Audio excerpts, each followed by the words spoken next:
नमस्कार साथियों, मेरा नाम है साहिल प्रताप और आप सभी का मैं अपने चैनल निरामय पर हार्दिक स्वागत करता हूं। तो देखिए, जैसा कि मैंने आप पिछले वीडियो में आपको अपने उद्देश्य, अपने परिचय के बारे में मैं आपसे डिस्कशन कर चुका हूं। और जो इस चैनल पर हम बेसिकली जो करने जा रहे हैं, है ना, योग के दुनिया के अंदर जो जाने वाले हैं।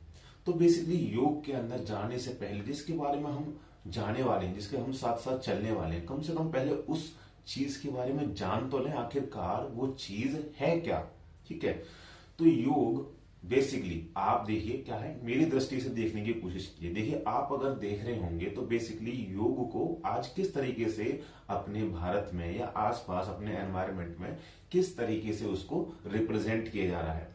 वो केवल और केवल उसकी केवल एक फॉर्म को या उसके केवल एक पार्ट को हमारे सामने रिप्रेजेंट किया जा रहा है। योग को आज हम केवल इतना जानते हैं कि हम अपने शरीर को तोड़ दें, मरोड़ दें, फ्लेक्सिबिलिटी के लिए या किसी बॉडी के शेप को ऑब्टेन करने के लिए केवल हम योग को कर रहे हैं। लेकिन योग का स्वरूप बिल्कुल भी ऐसा नहीं है। योग एकदम एक अलग डायमेंशन है, पूरा का पूरा एक लाइफ स्टाइल है। तो योग को हमें एक नई दृष्टि से देखना है, जो उसका वास्तविक स्वरूप है, हमें उसको समझने का प्रयास करना है। तो बेसिकली मैंने बताया कि योग केवल बॉडी को तोड़ना मरोड़ना नहीं है, वो एक लाइफ स्टाइल है। आइए जानते हैं किस तरीके से। ठीक है। देखिए, जितना भी आप अगर योग को अपने जीवन में अपनाते हैं तो बेसिकली आपके जीवन में क्या क्या परिवर्तन होंगे। सबसे पहले हम इस परिवर्तनों को या इस चीज को, योग को जानते हैं सबसे पहले पतंजलि योग सूत्र से। पतंजलि के बारे में जानते होंगे, जो कि योग के प्रणेता हैं, जिन्होंने जितने भी योग के सूत्र थे उनको एक धागे में बांधकर हमारे सामने प्रस्तुत किया। तो उसमें पतंजलि ने पतंजलि योग सूत्र के अंदर वर्णन किया है या फिर एक पूरा वाक्य कहा है, योग चित्र वृत्ति निरोधः। योग चित्र वृत्ति निरोधः मतलब योग जो है चित्त मतलब हमारा मन। ठीक है। मन को, और वृत्ति, वृत्ति मतलब जो इतना हम सोच पा रहे हैं, जितना हमारी मानसिक क्षमता है, चेतना है, उसको निरोध का मतलब उनको रोकने का काम करता है। मतलब जो हम इतना हौच पौच तरीके से अपना जीवन जी रहे हैं, इतना ज्यादा सोचने हैं, इतना ज्यादा तनाव ले रहे हैं अपने शरीर के ऊपर, या फिर हम इतना ज्यादा गतिमान जो है, उस गतियों को, उस गतिविधियों को शांत करने का एक रास्ता है। ये तो हुआ पतंजलि योग सूत्र के अनुसार। अब थोड़ा इसके हम नाम पर जाते हैं। नाम क्या है? योग। योग मतलब एक हिंदी का शब्द है। हिंदी में योग का मतलब होता है अर्थ जोड़ना। अगर हम इंग्लिश में इसका ट्रांसलेशन देखें तो इसका मतलब होता है एडिशन। एडिशन किस चीज का एडिशन हम कर रहे हैं? देखिए, एडिशन कर रहे हैं हम इस शरीर का, इस बॉडी का। किसके साथ? हमारी इस आत्मा के साथ, जो हमारे इस शरीर के अंदर है, और जो इसके साथ एक भाग है हमारा, जो कि है हमारी चेतना, हमारा मस्तिष्क, जो कि हमें एक इंसान बनाती है। तो तीनों को जब हम एक कंबाइंड फॉर्म में लाने का जो एक पाथ है, रास्ता है, वो केवल और केवल योग का रास्ता है। देखिए किस तरीके से आप योग करते हैं तो देखिए आपका बॉडी एकदम अलाइंड रहता है। आप अपनी सांसों को जब सुनने लगते हैं, अपने बॉडी के बारे में ध्यान लगाने लगते हैं, तो आपको एक अलग अनुभूति प्राप्त होती है। आपका माइंड पूरा का पूरा, जितने भी सोचने विचारने की क्षमता है, वो सारी की सारी एक जगह कंबाइंड हो जाती है।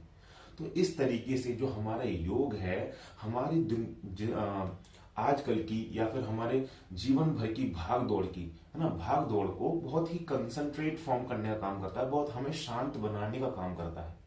जैसे जैसे आप योग अभ्यास करते जाते हैं, आप शांत होते चले जाते हैं, आप अपने आप को जानने लगते हैं। जैसे जैसे आप अपने आप को जानने लगेंगे, आप अपने आप में बहुत इंप्रूवमेंट करने लगेंगे। ठीक है। अब देखिए, जानते हैं किस तरीके से। जैसे मैं एक एग्जांपल देता हूं। मान के चलिए आपको पानी के अंदर अपना एक चेहरा देखना है, या फिर एक शीशा ही ले लीजिए। अगर आप शीशे को बार बार हिलाएंगे या पानी को आप तरंगे उसके अंदर पैदा करेंगे, तो क्या आप अपना चेहरा देख पाएंगे? बिल्कुल नहीं देख पाएंगे। तो क्या है, जब आप वो पानी या शीशा एक जगह स्थिर होगा तब आप अपने आप को देख पाएंगे, अपने एक मानवीय स्वरूप को, जो आप इंटरनली हैं, जो आपका इंटरनल रियल स्वरूप है, आप उसको देख पाएंगे। तो योग बेसिकली उसी चीज को करने का काम करता है। देखिए, अब हमने समझा योग सूत्र के साथ योग क्या है, हमने उसके नाम से समझा। अब हम समझते हैं इसकी उपयोगिता, आखिरकार ये है क्या। बेसिकली मैंने बताया शुरुआत में कि योग कोई भी बॉडी को तोड़ना मरोड़ना या कोई भी एक स्पेसिफिक एक्सरसाइज नहीं है, ये कंप्लीट एक लाइफ स्टाइल है। लाइफ स्टाइल कहने का मतलब मेरा कि आपको बहुत संतुलन लाना है। देखिए, किसी भी चीज की हम एक्सट्रीमिज्म पर चले जाए या लोवेस्ट पॉइंट पर चले जाए, वो दोनों ही हानिकारक हैं। जैसा कि बुद्ध ने भी कहा है कि हमें मध्यम मार्ग को अपनाना है। अगर हम जितना मध्यम मार्ग अपनाएंगे उतना ही हमारी बॉडी या मन विकारों से, रोगों से दूर रहेगा, उतना ही हम ज्यादा खुश रह पाएंगे। तो बेसिकली योग जो है आपको शारीरिक रूप से स्वस्थ बनाता है, मानसिक रूप से स्वस्थ बनाता है, धन दौलत बढ़ाएगा। देखिए, आप अगर स्वस्थ रहेंगे, मानसिक रूप से खुश रहेंगे, तो आप अपनी बहुत ज्यादा एफिशिएंसी के साथ काम कर पाएंगे। तो बेसिकली योगा हमारा एक लाइफ स्टाइल है। आपका एकदम से पूरा का पूरा लाइफ स्टाइल चेंज हो जाता है। खाने का, सोने का, उठने का, चलने का सारा एक तरीका होता है योग के अंदर। तो अब हम इस चैनल के थ्रू या मेरे माध्यम से जो मैंने ज्ञान अर्जित किया है, उसी तरीके से हम इसको स्प्रेड करने का काम करेंगे। डेली बाई डे, दिन प्रतिदिन हम इस लाइफ स्टाइल को समझने का, सीखने का, अपने डेली लाइफ में ढालने का हम प्रयास करेंगे। मैं समझता हूं कि जो मैं आप तक अपनी आवाज या बात या सोच आप तक पहुंचाना चाह रहा हूं, वो आप बहुत अच्छे से इस चीज को समझ रहे होंगे। आई होप मेरी बात आप तक पहुंच चुकी होगी। चलिए, हम अगली वीडियोस में अपना सफर शुरू करेंगे और हम अगली वीडियोस जो होगी वो मेरी होगी कि आखिरकार हमारी जो आज मॉडर्न लाइफस्टाइल है उसके अंदर योग का रेलिवेंसी क्या है। ठीक है, धन्यवाद। मुझको सुनने के लिए बहुत बहुत धन्यवाद।